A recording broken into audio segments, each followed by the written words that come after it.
une statue à Georges Frêche nous révèle notre petitesse face à lui. L'immensité de ce personnage n'a d'égal que sa modestie, vous le savez.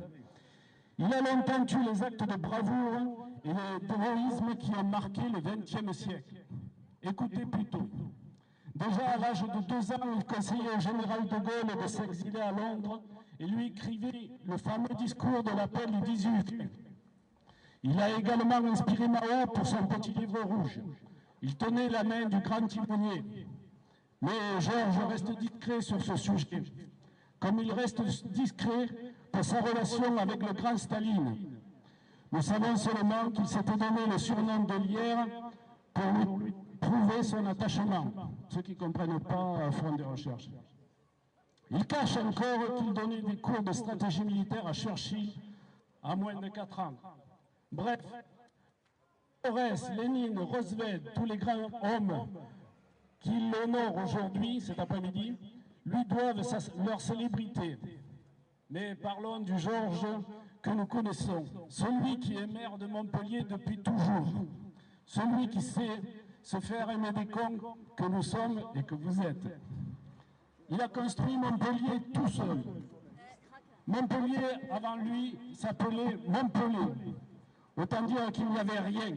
Et voilà qu'aujourd'hui, cette ville rivalise avec Pékin pour ses embouteillages. Alors qu'elle est 20 fois plus petite. Quelle prouesse! C'est fantastique. Rendez-vous compte du chemin parcouru. Et tout cela dans l'abnégation la plus totale. Il a bâti la ville de ses propres mains, simplement avec un seau, une pelle, du béton, beaucoup de béton et de l'argent. Beaucoup d'argent, beaucoup de fraîche. N'ayez pas parce que là encore c'est votre pognon. Frêche n'est ni un homme de gauche, ni surtout un homme de gauche. Il est un homme d'angles. Il est au-dessus des partis, mais il a du mal à se tenir au-dessus des siennes. Alors ces détracteurs diront qu'il est raciste. C'est complètement faux. Un raciste, c'est quelqu'un qui n'aime pas les gens d'une autre race que la sienne. Lui a prouvé au contraire, à maintes et maintes reprises, qu'il pouvait détester tout le monde, sans aucune distinction raciale.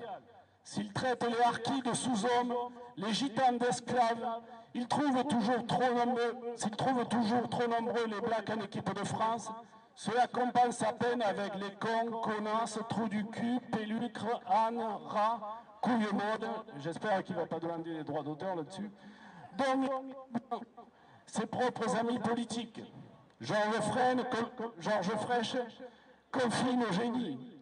En effet, c'est le seul homme au monde qui, dans son fief, dirige le parti politique dont il a été exclu. Si ça, ce n'est pas une preuve de son esprit supérieur, alors que doit-il faire? Marcher sur les os de Madame Mandrou, il le fait déjà. Georges est si grand que, comme César et Auguste, il mériterait de donner son nom à un mois du calendrier. Ce serait rendre hommage à son célèbre « moi-je » qui commence toutes ses phrases.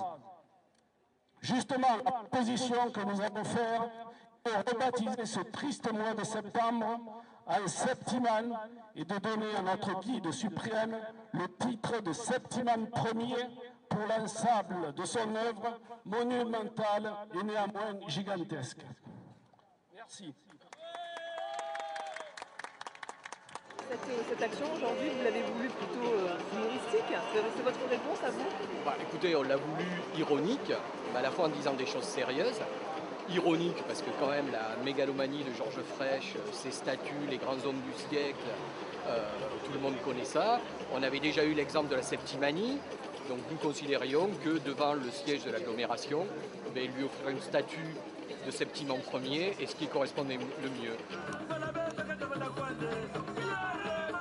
S'il y avait un débat sur les statues d'hommes du XXe siècle à Montpellier, on aurait pu avoir chez des historiens un débat public autour de quels sont les hommes et les femmes importantes du XXe siècle. On aurait pu avoir pas simplement des hommes de pouvoir, mais des écrivains, des peintres, des artistes. Enfin bon, il y a plein de possibilités. Donc là, c'est Georges Frêche lui-même qui décide de tout et qui se paye ses plaisirs avec l'argent public. Oui, effectivement, c'est ce que nous voulons dénoncer. avec humour et beaucoup d'ironie, de dénoncer l'abus d'utilisation d'argent public par Georges Frêche pour se payer ses plaisirs et mettre les statuts des hommes qu'il considère comme les hommes importants du XXe siècle. Je signalerai quand même que cet argent, c'est pas rien. C'est 1,8 million pour les premières statues, c'est un aménagement du terrain autour de 3 millions d'euros.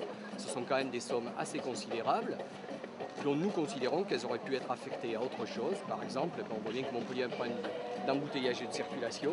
Nous sommes pour valoriser les transports publics et au lieu de les avoir augmentés comme vient de le faire l'agglo de Georges Frêche il y a peu, on pouvait penser qu'on pouvait aller vers la gratuité et avancer sur des mesures sociales et écologiques. Considérant que l'argent public est public et doit être affecté à des choses qui bénéficient à l'ensemble de la population et non pas des statuts qui vont dans un temple de la consommation. Très bien, merci beaucoup.